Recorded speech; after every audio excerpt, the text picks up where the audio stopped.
तच्चेज्जलस्थं तव सज्जगद्वपुः किं मे न दृष्टं भगवंस्तदेव किं वा सुदृष्टं हृदि मे तदेव किं नो सपद्येव पुनर्व्यदर्शी।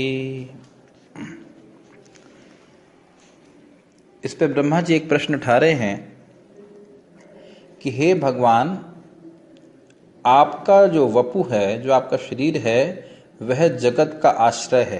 पहली लाइन में आप देख सकते हैं जगद वपुः। जो आपका ये जगत का आश्रय स्वरूप शरीर है, तो क्या ये जलस्थम अर्थात कल्प के अंत में जो जल होता है, प्रलयकालीन जल, उसमें स्थित होता है? चेत सत, चेत का अर्थ होता है यदि। तच्चेत जलस्थम तव सत जगद वपुः। यदि ये बात सत्य है, और ये बात सत्य है पुराणों के अनुसार, कि प्रलय के बाद भगवान प्रलयकालीन जल के ऊपर स्थित रहते हैं, तो ब्रह्मा जी ये कह रहे हैं कि यदि ये बात सत्य है तो किम में न दृष्टम भगवंस्तदेव। तो हे भगवान, फिर जब मैं कमल के नाल के मार्ग से अंदर प्रवेश करके 100 वर्ष तक ढूंढा आपको, तब आप मुझे क्यों नहीं प्राप्त हुए, क्यों नहीं दिखाई पड़े? तो मान लीजिए भगवान कहें कि देखो, मुझे शुद्ध अंतःकरण के द्वारा देखा जा सकता है, तो फिर प्रश्न ये आता है कि मैं अपने अंतःकरण के द्वारा क्यों नहीं देख सका आपको? किम वा सुदृष्टम हृदि में तदेव किम नो सपद्येव पुनर्व्यदर्शी। अर्थात उसके बाद ये थोड़ा समझाना होगा। सृष्टि की शुरुआत में ब्रह्मा जी की उत्पत्ति होती है, भगवान के नाभि कमल से उत्पन्न कमल नाल से जो कमल उत्पन्न होता है उससे। तो ब्रह्मा जी प्रश्न करते हैं कि मेरा स्रोत कौन है, मैं किससे प्रकट हुआ हूं? तो कोई उत्तर ना प्राप्त होने के कारण वह कमल की नाल में अंदर प्रवेश करते हैं, और जैसे यहाँ पे बताया गया है 100 वर्ष तक ढूंढते रहते हैं, लेकिन उन्हें गर्भोदकाशय विष्णु का कोई सुराग नहीं मिलता, किसी तरह से मालूम नहीं चलता।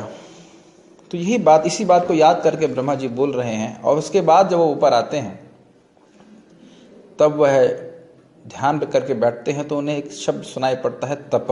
भगवान विष्णु से ही सुनाई पड़ता है कि तपस्या करो, उसके द्वारा तुम मुझे समझ पाओगे। केवल तब सुनाई पड़ता है। तो फिर जब ब्रह्मा जी बहुत काल तक तपस्या करते हैं, तो भगवान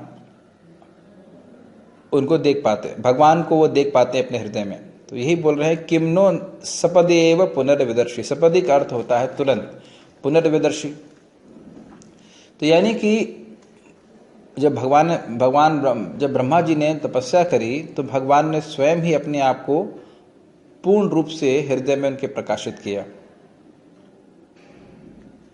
तो यह सब भगवान की विचित्र माया है, जिसको ब्रह्मा जी अनुभव कर पा रहे हैं। श्री विश्वनाथ चक्रवर्ती ठाकुर जी की टीका में वो कहते हैं कि ब्रह्मा जी सोच रहे हैं कि क्या यह संभव है कि जो भगवान का आध्यात्मिक स्वरूप है वह भौतिक जल से उत्पन्न हो? ऐसा संभव नहीं है कि जो नारायण, जो अनंत नारायण हैं, अपरिछिन्न हैं, वह परिछिन्न या सीमित गर्भोदक के जल में रह सकते हैं। गर्भोदक जो है वह ब्रह्मांड के में भरा हुआ जल है। ब्रह्मांड एक अंड के रूप में रहता है, तो आधे भाग में जल भरा हुआ है। तो हम समझ सकते हैं कि उसकी परिधि है, क्योंकि उसकी परिधि ब्रह्मांड के द्वारा सीमित होती है। तो ब्रह्मा जी कह रहे हैं ऐसा संभव नहीं है कि भगवान का दिव्य वपु जो कि अनंत है, वह इस सीमित जल में स्थित हो जाए। अब ब्रह्मा जी कह रहे हैं कि यदि आपका दिव्य चिन्मय शरीर जो जगत का आश्रय है वह जल पे स्थित होता, तो फिर मैं क्यों नहीं देख पाता जब मैं कमल नाल में खोज रहा था बहुत समय तक? तो उसके बाद प्रश्न उत्तर में वो कह सकते हैं भगवान कि मैं था लेकिन तुम देख नहीं पाए।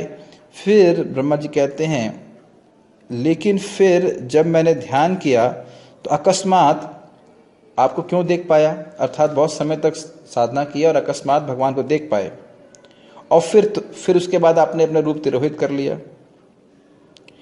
तो ब्रह्मा जी कह रहे हैं कि यद्यपि आप गर्भोदक जल के ऊपर शयन करते हैं और ऐसा प्रतीत होता है कि आप परिच्छिन्न हैं, अर्थात आपकी सीमा है और इस कारण से आप लिमिटेड हैं, आप सीमित हैं, लेकिन आप सारे ब्रह्मांडों को अपने ही अंदर धारण करते हैं और इस कारण से आप असीमित हैं। और इसीलिए वो शब्द का प्रयोग कर रहे हैं जगत वपु। आप सभी स्थानों में सभी समय में रहते हैं, लेकिन योग माया के कारण कभी कभी आप दिखते हैं और कभी कभी नहीं दिखते हैं। तो ये श्लोक का अर्थ है। तो यानी कि जल के भीतर रहते समय सीमा युक्त होने पर भी अपनी अचिंत्य शक्ति के प्रभाव से अपने उदर में जगत को धारण करने के कारण आप अपरिचिन्न भी हैं। तो यानी कि ये भगवान की योग माया है जिसके द्वारा भगवान अपने आप को प्रकाशित करते हैं और अप्रकाशित करते हैं। परंतु वस्तुतः भगवान सब जगह हर स्थान पे रहते हैं। और उसका आधार है कि जब व्यक्ति भगवान के चरणों में प्रेम प्राप्त करता है तो ये योग माया का आवरण हटता है और तब वह भगवान की अनुभूति हर स्थान पे हर समय कर पाता है। अन्यथा भगवान जैसा गीता में बोलते हैं, योग माया समावृतः नाहं प्रकाशः सर्वस्य योग माया समावृतः मूढ़ोऽयं नाभिजानाति लोको माम अजम् अव्ययम्। तो इस बात को भगवान गीता में बोलते हैं कि जो मूढ़ हैं उनके सामने वे अपने को प्रकाशित नहीं करते हैं और योग माया से अपने को ढके रहते हैं। ये भी एक अद्भुत बात है कि चीनी से इसकी मिठास नहीं हटाई जा सकती। भगवान आनंदमय हैं, लेकिन भगवान की योग माया शक्ति भगवान की मिठास को, माधुर्य को अभक्तों से हटा के रखती है। तो ये भगवान की योग माया के प्रभाव से होता है और भगवान के भक्त भगवान के माधुर्य, भगवान के ऐश्वर्य का अनुभव कर पाते हैं, क्योंकि भगवान की योग माया शक्ति ही उनके हृदय में भगवान की दिव्यता को प्रकट करती है। तो यह भी श्लोक से सीखना चाहिए। तो ये देखना चाहिए श्लोक से कि भगवान अपरिच्छिन्न हैं, अर्थात असीमित हैं, और इस जगत में ऐसा लगता है जब वो गर्भोदक जल में शयन करते हैं कि वो सीमित हो गए, ब्रह्मांड के अंदर प्रवेश कर गए, लेकिन वस्तुतः उस समय भी सारे के सारे ब्रह्मांड उनके अंदर ही हैं, गर्भगत ही हैं।